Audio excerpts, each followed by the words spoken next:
Paolo Coelho a dit que le bateau est en sécurité dans les ports, mais ce n'est pas pour cela que les bateaux ont été construits. Aujourd'hui, il s'est dit que vaut mieux vivre seul que mal accompagné, et on considère souvent que l'enfer, c'est les autres. Bienvenue à notre échange, comment les relations humaines influencent la réussite. Moi, c'est Junior Perrette, je suis auteur et écrivain de plus d'une dizaine de livres.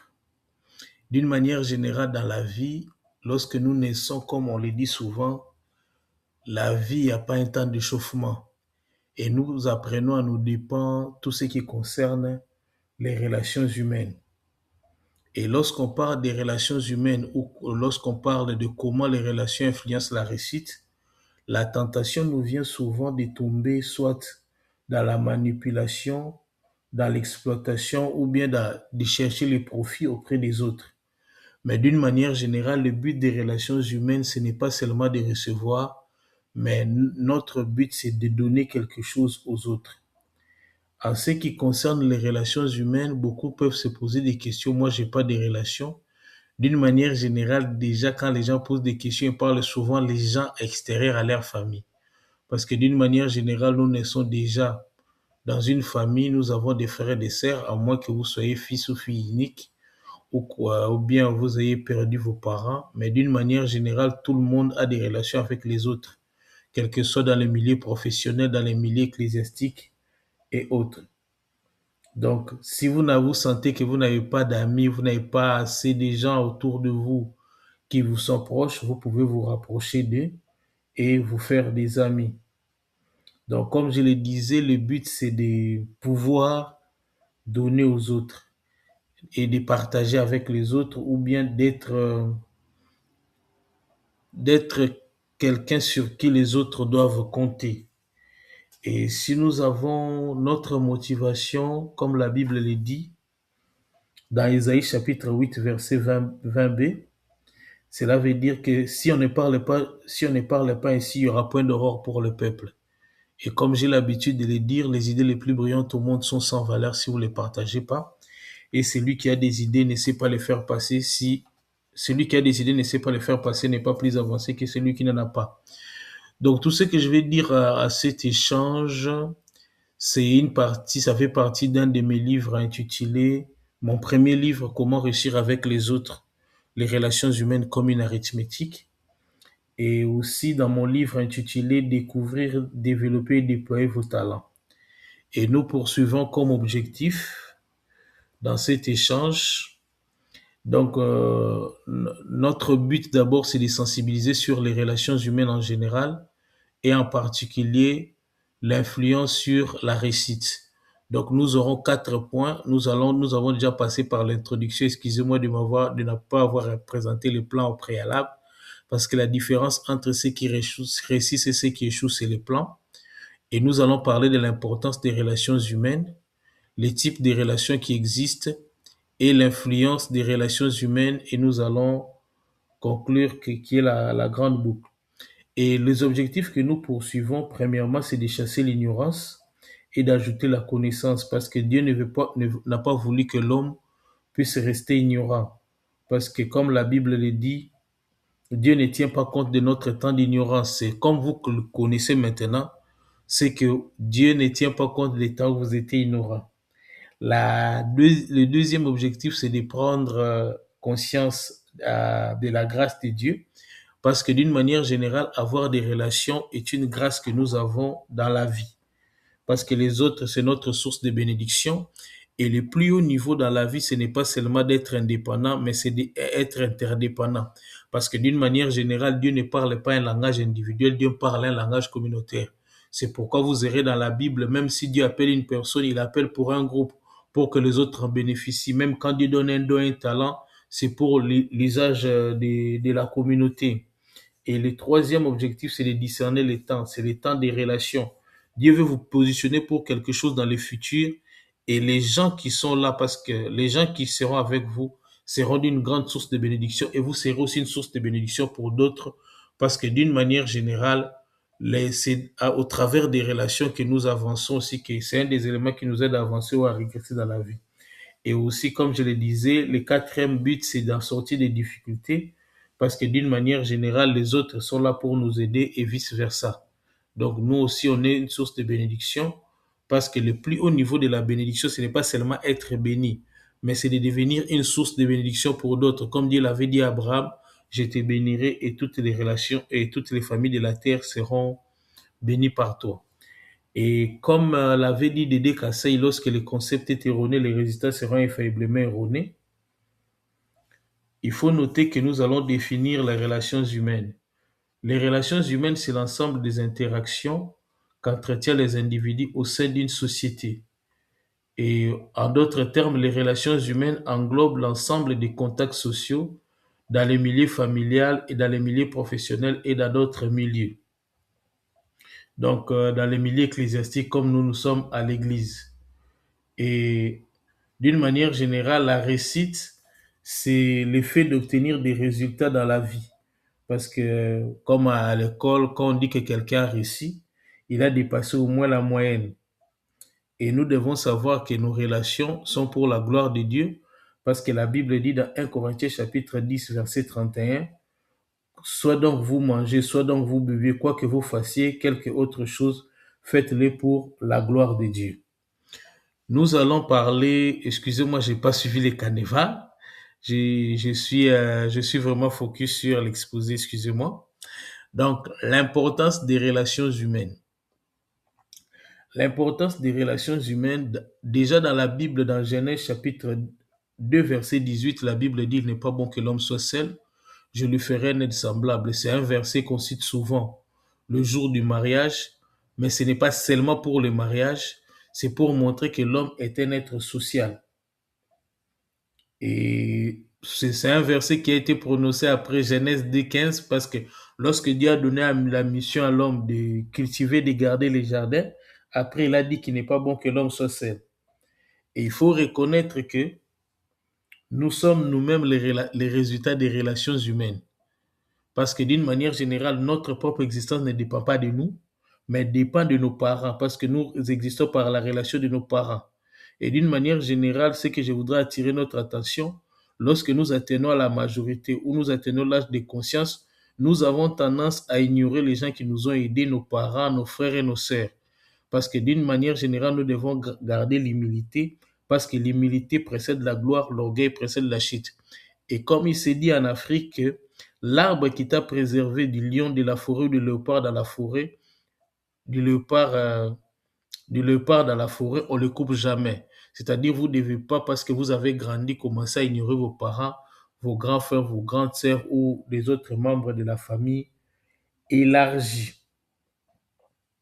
Donc, le but des relations, d'une manière générale, nous avons des relations gratuites et des relations payantes, parce que d'une manière générale, il y a des relations que nous avons qui sont gratuites.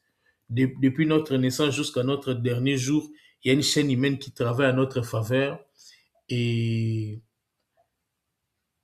cette chaîne humaine peut être gratuite ou peut être payante, parce qu'il y a des gens qui nous aident gratuitement, il y a des gens qui nous aident aussi à moyennant quelque chose. Donc, le premier, parmi les éléments qui démontrent l'importance des relations humaines, il y a contribuer dans la vie des autres. Comme je le disais, le plus haut niveau dans la vie, ce n'est pas seulement d'être béni, c'est de devenir une source de bénédiction. Et comme le dit dans un proverbe africain, il n'y a pas de joie à être heureux seul, le vrai bonheur, c'est lorsqu'on le partage avec les autres. Et la Bible dit dans Actes chapitre 20, verset 35b, il y a de bonheur à donner qu'à recevoir. Donc, d'une manière générale, il y a beaucoup de gens qui entrent dans les relations dans le but de recevoir quelque chose. Par exemple, dans les cas des mariages ou des relations amoureuses, dis donc, quand je vais rencontrer l'homme de ma vie, quand je vais rencontrer la femme de ma vie, entre guillemets, non, je serai heureux, tout ça, ça c'est un de fausses notions qui nous, dans la vie, parce que d'une manière générale, le bonheur, votre bonheur dépend d'abord de vous-même. Si vous n'êtes pas heureux avec vous-même, vous ne serez pas heureux avec les autres. Ça, il faut vraiment que le note. C'est pourquoi vous verrez beaucoup de gens, ils sont entrés dans des relations, dans des amitiés, mais après sortie de cette amitié-là, ils sont entrés dans des drogues pour se consoler, et d'une manière générale, ils se rendent compte qu'ils ont commis. D'abord, avant d'avoir une relation, il faut d'abord être heureux soi-même. Si vous n'êtes pas heureux vous-même, vous serez malheureux avec les autres.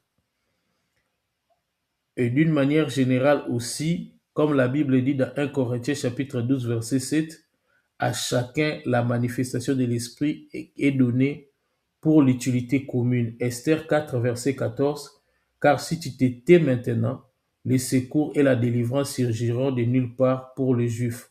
Parce que la Bible montre ici, Esther était là, il devait aider les Juifs parce que quand Mardochée est venu les consulter, donc l'importance des relations, c'est pour contribuer dans la vie des autres. Comme quelqu'un l'avait dit, nous aurons vécu utile tant que nous aurons contribué au bonheur des autres. Le deuxième élément qui démontre l'importance, c'est de recevoir le soutien. Dans notre vie, d'une manière générale, chacun de nous a besoin de se sentir aimé, de se sentir qu'il est considéré, de se sentir que les autres, ils comptent pour les autres.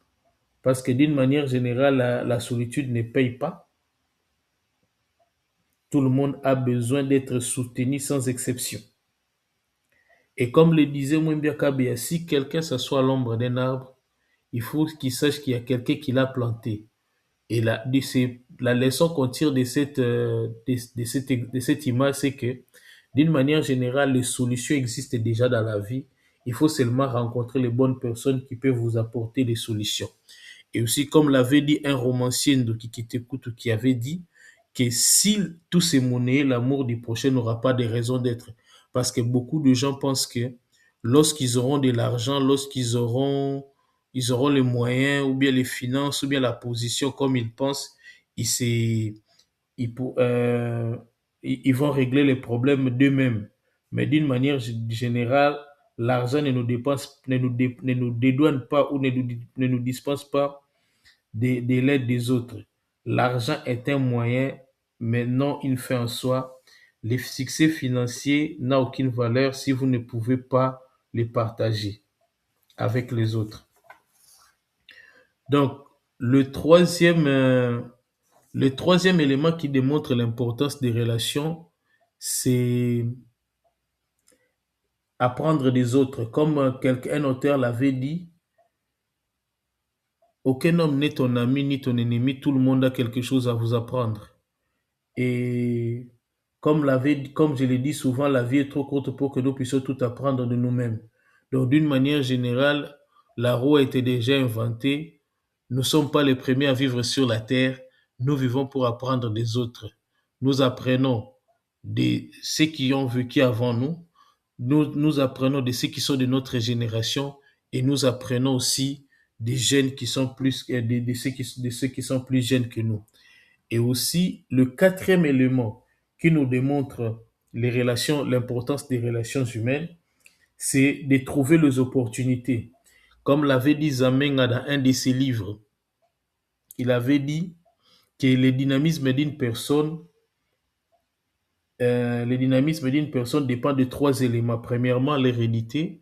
Deuxièmement, l'environnement. Troisièmement, l'effort personnel. Et il donne des coefficients. 10% pour l'hérédité, 30% pour l'environnement et 60% pour l'effort personnel. D'une manière générale, l'environnement, c'est ce qui constitue les relations que nous avons avec les autres.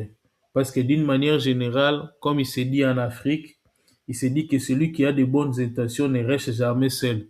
La vie, d'une manière générale, est comme les gens qui sont dans une forêt. Et il fait froid et vous êtes dans votre coin et il y a des autres, un groupe qui a allumé le feu. Si vous restez dans votre coin, vous allez mourir de froid. Mais si vous approchez des autres, vous aurez le feu. Donc, d'une manière générale, c'est ça. Il y a aussi des structures qui vous permettent aussi d'avoir des opportunités. L'importance aussi des relations humaines se démontre par la pyramide d'Abraham Maslow, qui donne les 5 besoins fondamentaux de l'homme, qui dit que le premier besoin, c'est les besoins physiologiques, le deuxième, c'est les besoins de sécurité, le troisième besoin, c'est les besoins d'appartenance, et le quatrième besoin, c'est l'estime de soi, et le cinquième besoin, c'est l'auto-expression, auto-réalisation. Nous voyons que dans la pyramide de Maslow, les besoins d'appartenance, qui est tout ce qui est lié aux relations, est en troisième position. Donc, Ce qui démontre aussi l'importance des relations humaines. L'importance des relations humaines se démontre aussi parce que moi-même, j'ai écrit un livre, mon premier livre, intitulé Comment réussir avec les autres et les relations humaines comme une arithmétique, où j'ai dit que dans une relation, il y a les quatre opérations de l'arithmétique. Il y a une addition de nos différences, une soustraction de la solitude et une multiplication de nos capacités, une division de nos responsabilités. Donc, c'est pour montrer les avantages qu'il y a dans les relations humaines. Et il faut noter que les gens sortent de la faculté avec des gros diplômes, mais d'une manière générale, et ils ont toujours des problèmes des relations humaines parce que la, les diplômes ne garantissent pas la maturité affective. Nous allons parler des types de relations. Nous allons parler des types de relations. Nous allons parler des types de relations. Donc, nous avons répertorié au moins 6 types de relations. Nous avons les compagnons, les gens qui nous accompagnent tout au long de la vie. Nous avons les saisonniers. Nous avons les saisonniers, les gens qui apparaissent, qui disparaissent. Nous avons les hypocrites ou les intéressés, les gens qui nous apportent d'une manière intéressée ou d'une manière hypocrite aussi. Et il y a les quatrièmes, c'est les antagonistes avérés. Les gens, tu fais l'analyse de ta vie, ils t'ont rien fait, mais ils sont toujours contre toi. Et il y a les inspirateurs, les gens pour lesquels, qui sont une source d'inspiration pour vous, et les admirateurs qui sont les gens que vous admirez, les gens qui vous admirent, pardon. Mais avant de continuer, donc j'ai parlé des 6 types de relations humaines, je voudrais mettre un accent, je voudrais mettre un accent sur les pouvoirs qu'il y a dans les relations humaines. Il y a 3 types de pouvoirs. Il y a les pouvoirs coercitifs. Les pouvoirs coercitifs, les gens qui sont avec vous, ces pouvoirs-là, les gens qui sont avec vous parce qu'ils ont peur de perdre quelque chose. Il y a les pouvoirs utilitaires, les gens qui sont avec vous parce qu'ils savent qu'ils vont recevoir quelque chose. Il y a les pouvoirs légitimes, les gens qui sont avec vous qui doivent être avec vous. Donc, nous allons parler de l'influence des relations humaines. D'une manière générale, l'influence des relations humaines, ça commence d'abord par vous-même. Comme je le disais au début, si vous n'êtes pas heureux avec vous-même, vous ne serez pas heureux avec les autres. La relation que vous avez avec vous-même détermine les relations que vous avez avec les autres. D'une manière générale, c'est notre pensée qui crée le bonheur. Et nous avons constaté, moi personnellement dans ma vie, j'ai constaté, les gens qui ne sont pas en bonne relation avec leurs membres de famille, que ce soit restreinte ou élargie, ce sont des gens qui sont toujours toxiques dans la vie d'une manière générale. Parce qu'on ne peut pas comprendre quelqu'un qui a des problèmes avec son père et sa mère et ses frères. Les gens qui l'ont supporté, ne pensez pas que vous qui l'avez trouvé à l'extérieur, il va avoir de bonnes relations avec vous. Et d'une manière générale aussi, dans le mariage, dans le futur, vous allez vous rendre compte que si vous voulez savoir que l'homme que vous voulez épouser ou la femme que vous voulez épouser, c'est une bonne femme, regardez d'abord les relations qu'il a avec ses propres parents, qu'il a avec ses propres, si c'est qu'il a avec ses propres frères et ses propres sœurs. C'est ce qui sera déterminant avec vous. Parce que d'une manière générale aussi, un élément qui tue les gens, qui tue beaucoup de gens dans la vie. Bon, tuer, je ne parle pas de la mort, c'est-à-dire qui détruit beaucoup de vies. C'est-à-dire qu'il y a des gens dans la vie qui se croient et ils sont parfaits et les autres sont toujours des problématiques. Quand vous trouvez quelqu'un dans la vie qui est toujours problématique avec les gens, faites attention. Lui, pour lui, c'est lui, il est plus sain, il a l'auréole sur la tête et que les autres n'ont que des cordes. Et d'autre part, nous voyons même dans la vie d'une manière générale, quand vous voyez même les relations de Joseph et ses frères, vous voyez. Et dans la Bible, on nous sensibilise beaucoup à ce qui concerne, vous allez voir les relations que Joseph avait avec ses frères. Et d'une manière générale, les relations, les jalousies ne manqueront pas. Donc, il faut noter que il ne faut pas seulement avoir des relations dans le but de recevoir, mais il faut être une source de bénédiction. Il ne faut pas être un homme sur lequel les autres, être un homme sur lequel les autres peuvent compter et non être, comme on dit en comptabilité, être une charge. Une charge, c'est un compte d'appauvrissement. Un produit, c'est un compte d'enrichissement. Vous devez être quelqu'un qui enrichit la vie des autres. Dans Matthieu chapitre 7, verset 12, la Bible dit, tout ce que vous voulez que les hommes fassent de vous, faites-le de même, car c'est la loi et les prophètes. Matthieu chapitre 22, verset 39, la Bible dit, voici les seconds qui lui est semblable, tu aimeras ton prochain comme toi-même. Dale Carnegie a dit ceci aussi, agis envers les autres comme tu les voudras qu'ils agissent envers toi-même. C'est ça même la règle d'or des relations humaines. Et l'influence des relations humaines, c'est aussi votre entourage. Comme l'avait dit Darren Hardy, les 5 personnes qui vous entourent le plus, ce sont les 5 personnes aussi qui influencent votre vie. Et il faut éviter d'être sage à ses propres yeux. Parce que la Bible dit, Salomon pouvait dire, mieux vaut, mieux vaut un gamin indigent qu'un roi vieux mais insensé qui ne sait, qui ne sait plus se laisser conseiller. Parce que il faut avoir des conseillers dans la vie. Et moi, il m'a été conseillé d'avoir des relations avec 3 types de gens. Des gens qui sont plus âgés que moi, parce qu'ils peuvent m'influencer, ils peuvent m'apprendre beaucoup de choses, comme la Bible le dit, aussi comme Job l'avait dit. Comme Job l'avait dit, je vais trouver le verset. Job 8, 8 à 10. Interroge ceux des générations passées. Sois attentif à l'expérience de leurs pères, car nous sommes d'hier et nous ne savons rien. Donc, c'est ça. Donc, j'ai lu qu'il partit, mais c'est jusqu'à 10. Donc, d'une manière générale, il faut avoir des relations avec avec les gens de votre génération, avec les jeunes aussi pour les influencer. D'une manière générale aussi, en ce qui concerne l'influence des relations, dans la vie, vous allez rencontrer ces 5 types, vous allez rencontrer beaucoup de, comme on les appelle les renouveleurs, les gens qui alimentent vos rêves. Il y a les raffineurs, les gens qui affinent vos idées. Il y a les réflecteurs, les gens, il y a les réflecteurs, les gens qui reflètent votre énergie sans l'accroître ni les réduire. Il y a les rédicteurs qui s'efforcent à affadir votre vision. Il y a les rejeteurs, les gens qui ne reconnaissent pas toujours ce que vous faites.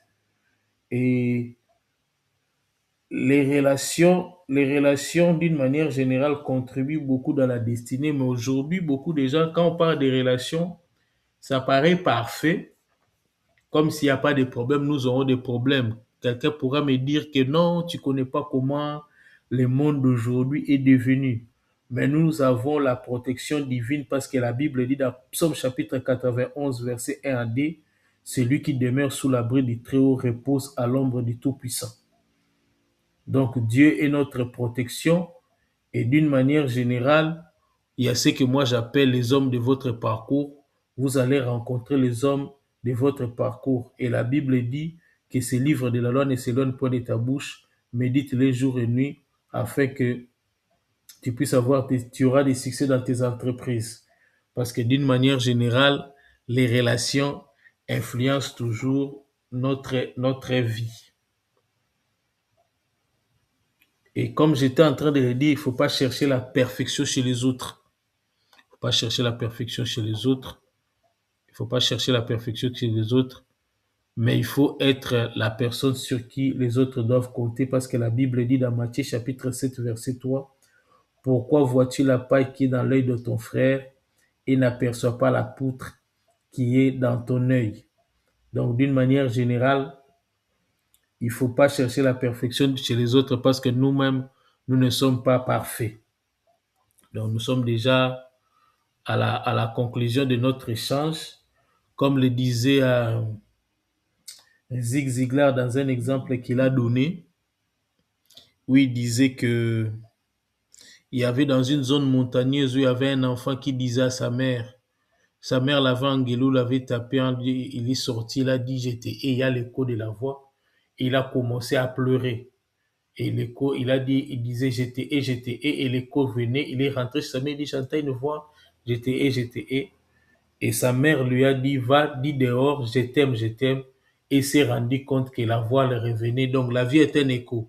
Si vous voulez réussir dans la vie, commencez d'abord par aider les autres à réussir et vous allez réussir parce que la vie est un écho. Et une chose comme nous avons cru au Seigneur Jésus-Christ, dans Luc 2,52, la Bible nous montre que Jésus lui-même avait des relations. Parce que dans Luc 2,52, c'est un résumé. La Bible dit Jésus croissait en sagesse, en stature et en grâce devant Dieu, devant les hommes. Dans Luc 2,40, on dit l'enfant croissait, s'est fortifié, il était rempli de sagesse et la grâce de Dieu était sur lui. Parce que beaucoup de gens qui sont entre guillemets spirituels, ils veulent pas avoir des relations avec les autres. D'une manière générale, la Bible nous montre que Jésus avait la foule. À part la foule, il avait les 72. À part les 72, il avait les 12 et il avait les trois qu'il a amenés à la montagne de transfiguration et il y avait Jean qui pouvait même se reposer sur sa poitrine. Si nous lisons Jean chapitre 11, nous allons voir même la résurrection de Lazare qui était l'ami de Jésus. Donc si nous sommes disciples de Jésus-Christ, nous devons avoir des relations avec les autres. Donc, il est temps pour vous vraiment d'échanger. Et comme la Bible dit, ne vous conformez pas au siècle présent, mais soyez transformés par le renouvellement de l'intelligence, afin que vous sachiez discerner ce qui est la volonté de Dieu, ce qui est bon, agréable et parfait. Donc, d'une manière générale, si vous n'avez pas de relation avec les gens, il est temps pour vous de confier votre vie à Dieu parce que la Bible dit dans Psaume 23, l'Éternel est mon berger. Dans ces chapitres, lorsque vous lisez, vous allez vous rendre compte que lorsque Dieu devient votre berger, il vient restaurer votre âme. Il vient restaurer les sentiments. Parce que la Bible dit dans Philippiens 2, 5 à 6, ayez en vous les sentiments qui étaient en Jésus-Christ. Existant en forme de Dieu, n'a point regardé comme une proie arrachée d'être égal avec Dieu, mais c'est depuis lui-même. Donc, dans les relations, un élément qui est important, c'est de garder l'humilité. Ce qui tue les relations, ce sont les égos. Il y a des mots qui peuvent vous aider à garder vos relations. Bonjour, c'est pour une introduction. Merci pour quelqu'un qui vous a fait du bien. Et pardon à celui qui vous a si vous avez fait du mal à quelqu'un et s'il vous plaît pour demander un service, ce sont des petits mots comme ça qui nuisent les relations. Mais aujourd'hui aussi, il y a beaucoup de gens qui vivent, je suis en train de conclure, on est en train de vivre l'ingratitude au nom de Dieu. C'est-à-dire qu'il y a des gens, vous l'avez aidé, mais quand il s'agit de vous remercier, il dit non, c'est Dieu qui a fait. Mais Dieu n'utilisera toujours un homme. Donc, pour réussir l'influence des relations humaines, c'est d'une manière générale, vous devez aider les autres à réussir. Ce que vous voulez que les autres fassent pour vous, commencez d'abord à le faire pour les autres et d'une manière générale, vous allez réussir dans vos relations et sachez de garder la reconnaissance, garder la politesse parce qu'il y a beaucoup de gens, entre guillemets, que j'avais constaté moi dans ma vie, remplis du Saint-Esprit, mais ils étaient trop impolis d'une manière générale, ce qui fait qu'il y a beaucoup de gens qui ont de l'onction ou bien qui ont des qualités, mais avec les mauvaises relations, ils vont nulle part. Que Dieu vous bénisse. Moi, c'est Junior Perrette. Les idées les plus brillantes au monde sont sans valeur si vous ne les partagez pas. Et comme la Bible dit, si on ne parle pas ainsi, il n'y aura pas de point d'aurore pour le peuple. Que Dieu vous bénisse. À bientôt. Merci beaucoup.